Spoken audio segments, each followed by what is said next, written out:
Welcome back. More warnings this morning coming out about doing business with China as Xi Jinping moves to make China the #1 economic superpower and overtake the United States. I spoke with Texas Congressman Michael McCaul, the chairman of the Foreign Affairs Committee. We spoke here at the Milken Institute.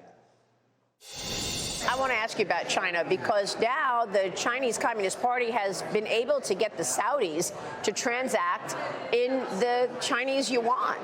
Are you worried about the dollar losing its reserve status? Well, not so much. What I don't like, all of a sudden they're the peace broker. You know, they show up at the 11th hour. We're not there, right? When we don't lead, China fills a void. So they negotiate this peace settlement between the Saudis and Iran. And all it really means is they can have embassies in their respective countries. But they're doing it. Remember, Macron went to visit Chairman Xi in Beijing when I was in Taipei. What I do worry about the dollar is in the Belt and Road Initiative, that's their debt trap. You have to sign a contract saying, I'm going to sign up for the digital yuan. What China wants long term is for the digital yuan to be the global currency and not the U.S. dollar. That's incredible. Tell me about that as it relates to surveillance, because I know that right now Ron DeSantis in Florida is pushing back on a digital dollar from the central bank because he feels that there's surveillance threats. Well, I mean, some would argue we have to get, we got to compete with the digital dollar versus the digital yuan that China's on. China's in 140 different countries, Belt and Road. Each of those countries have signed up for the digital yuan. You do the math. Eventually, their goal is that the dollar is going to be the second-rate currency, and it will be the digital yuan. So we got to be this is a great power competition we're in.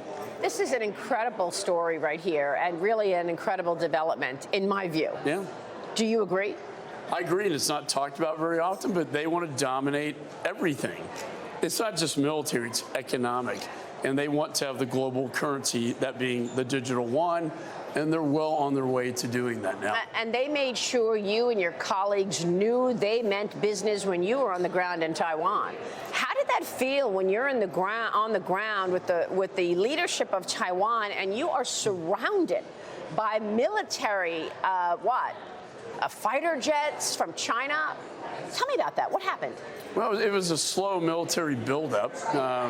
10 battleships, an aircraft carrier, 90 fighter jets surrounding the island as we were there. And then, we were warned by them beforehand, do not go to Taiwan. And then as I left, the military came to me and said, you've been sanctioned now by the Chinese Communist Party. That's a badge of honor to me. But it just shows you how far they go to intimidate. And really, they almost look kind of silly the way they overdo things like that. But are we ready for this? I mean, you consider where our military is right now in terms of spending on the military. Are we ready for this China threat? Taiwan's not ready for this. And I've signed off on the weapons. We talked about this 3 years ago. 22 weapon systems 3 years ago that have yet to go into Taiwan.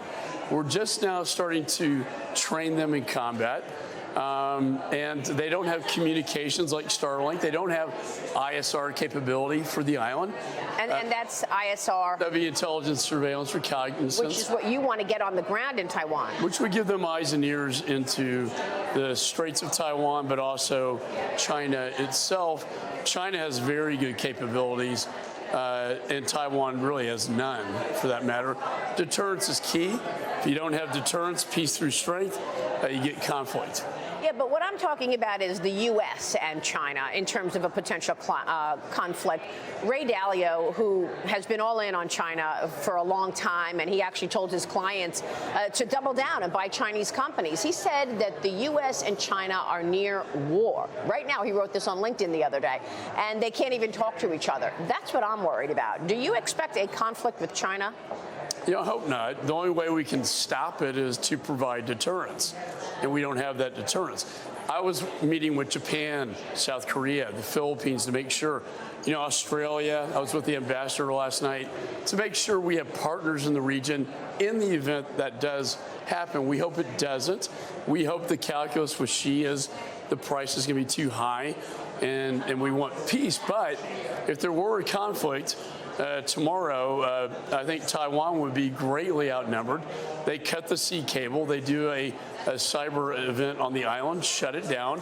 And as you and I have talked about, the crown jewel here is TSMC. These are the advanced semiconductor. 90% of the world's advanced semiconductor chips are made on that island, making the entire world vulnerable, particularly the United States. It would make communist China the dominating power in the planet. I mean, explain that, because advanced semiconductor chips are used in, all the important things, including military. Everything. So they can just shut it off if they were to acquire Taiwan. They would own the market, and so we couldn't build advanced weapons systems. Your phones, your automobiles, everything has that little brain in it called the semiconductor chip. From a technology standpoint, it'd be devastating. This is incredibly concerning to me. And Congressman, you've actually been traveling the world trying to address this issue and others. I know you're headed to Mexico soon. Let's talk about the wide open border and what you can really get done in Mexico and Guatemala in your upcoming trip. Well, we're going to be passing our border security bills next week. My piece has to do with remain in Mexico, a policy that worked very well in the previous administration. It actually got the border under control. It meant that you couldn't come into the United States. You had to wait in Mexico or third-party country pending your asylum claim. And the cartels are making billions and billions of dollars through human smuggling, the drug trade. What's your take on May 11th, post-May 11th, when Title 42 goes away? What happens at the border then?